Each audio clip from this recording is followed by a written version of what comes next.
Ndayishimiye tumwita Kirogorogo. Ni Kirogorogo kuko ntagira ijambo. Niyavuze navuga nk'abandi ba perezida Bugindya.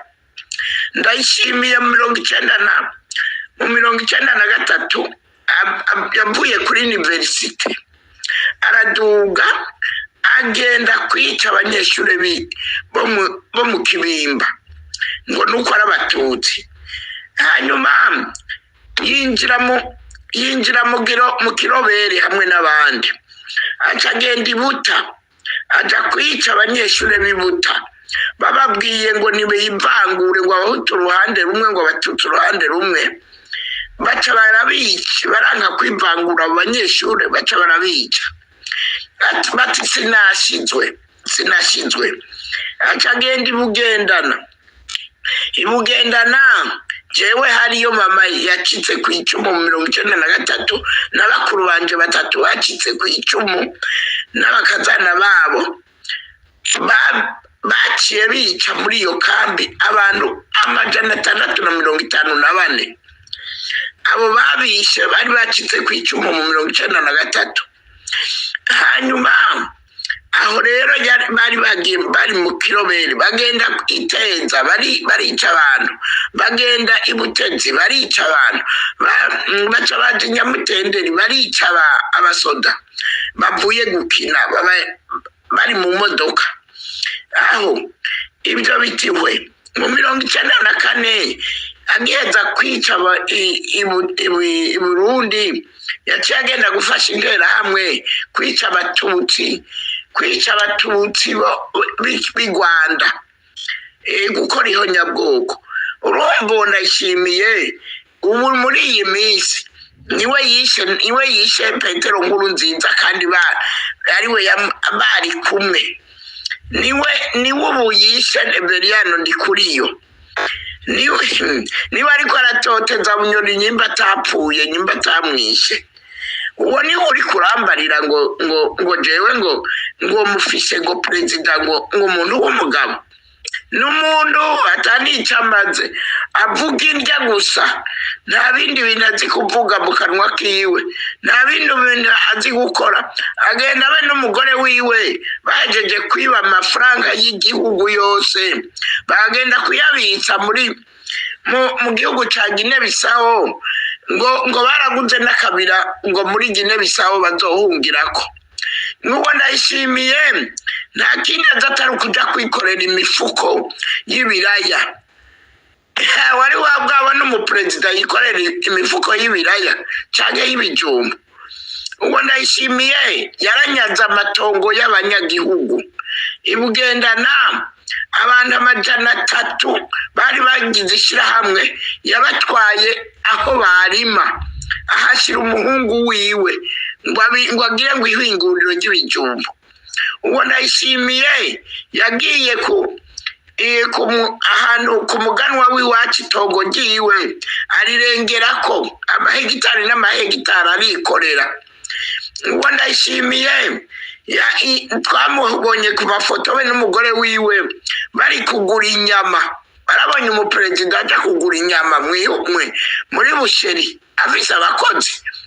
Uwo Ndayishimiye twamubonye afise isahani y'ibijumbu be n'umugore wiwe bariko banyugwagwa.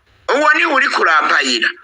Rero uyu muntu azanira ibintu bya Ndayishimiye muce mumukura muri iyi groupe kuko si umuntu. Ashigikiye abicanye, ashigikiye inkozi z'ikibi kuko nawe ari inkozi y'ikibi.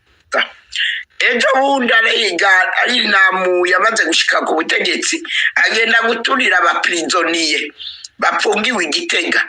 Agenda abarira abakozi bagenda gushirayo umucano. Aca babwira ngo muce mwugara n'igufuri kugira ntayagire n'umwe asohoka. Aho ni muri prison y'Igitega. Ndayishimiye yafasha abantu bose batunze bagira bati twarakoze turadandaza turatunga.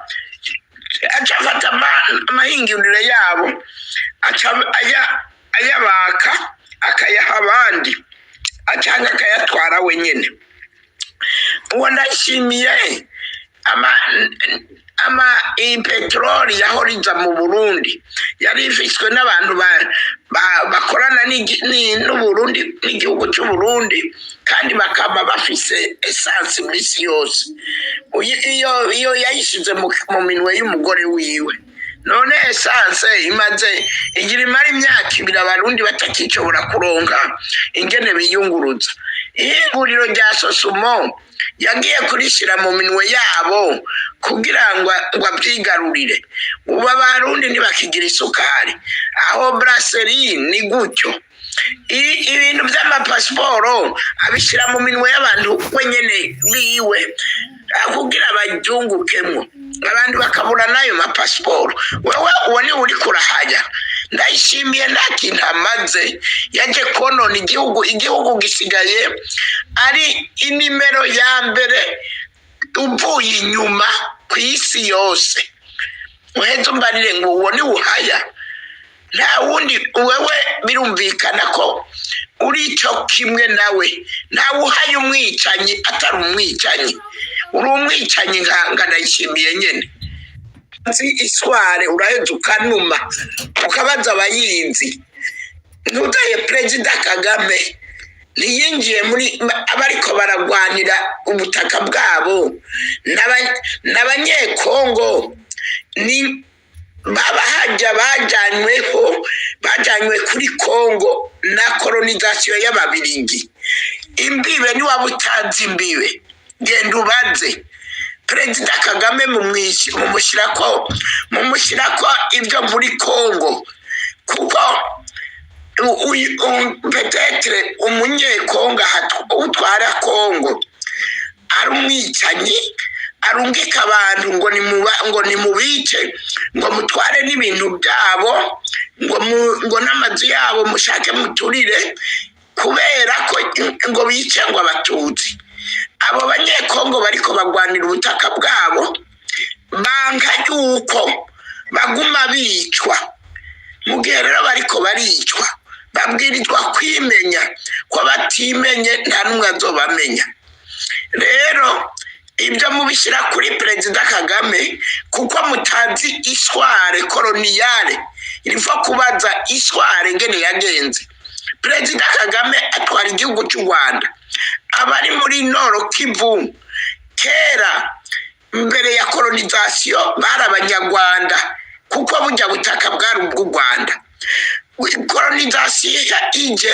yaciye ibomeka kuri Kongo ni nguku kwa Side Kivu umunsi hoboneka ingene dushobora kwitwara tukitwarira ababirigi bodusubiza Side Kivu kuko Side Kivu ni y'abarundi yari mu Burundi rero iyo mutazi histoire coloniale mupfuma munuma nimwe mutaravye ama video yatanzwe na Perezida wa Kongo aho umuperezida wa parlema yubahuka kuja ku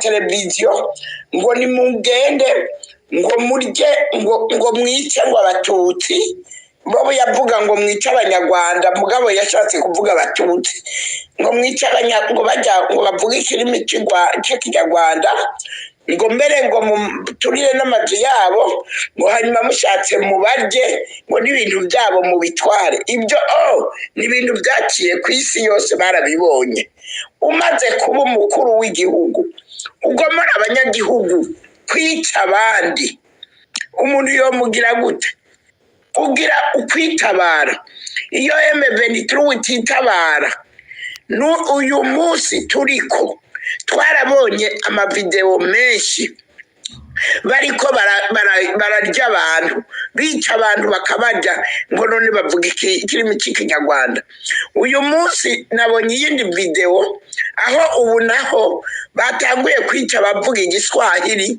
ngo none ngo nabo nyene se abanyekongo ngo n'abanyarwanda wewe izo ntwaro z'abantu babamenja babicanyi za Varize Ndayishimiye na Gisekedi zibwirizwa kuvaho abantu bose babwirizwa kuva hasi bagakura intwaro z'abicanyi bagendera ku macakubiri atakindi bazi bazoheza kwica abatutsi na mwebwe bazobica kuko umukunzi w'inda nawe akunda